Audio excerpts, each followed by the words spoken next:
It's officially summer until the equinox, of course, but signs of fall are evident, including among the stars. If we look right after sunset, as soon as the sky is dark enough to see the stars of the Big Dipper, we find the Big Dipper, the familiar Big Dipper, over in the northwest.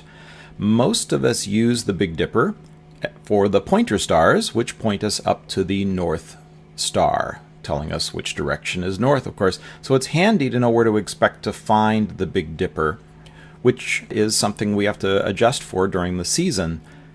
The stars of the Big Dipper are, of course, just part of a larger group of stars, the constellation of Ursa Major, or the Great Bear.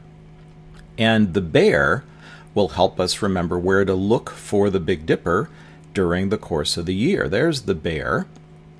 During the course of the year, the constellation of the Bear, or the Dipper, will make a circuit around the North Star, looking, that is, just right after sunset. That's what we're talking about, the position of the Dipper right after sunset during the course of the year. So a little story about bears helps us remember where to look for the bear. In the fall, the bear is putting on weight and heading for hibernation. And here you see low on the northern horizon the Dipper and the bear.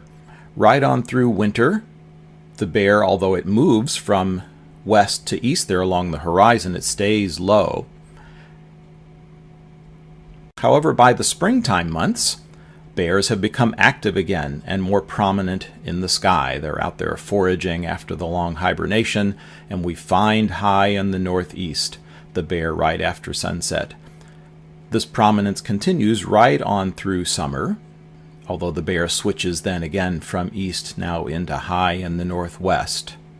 The bears are most active during this time, and that's when they're most visible in the sky, at least Ursa Major, the Great Bear.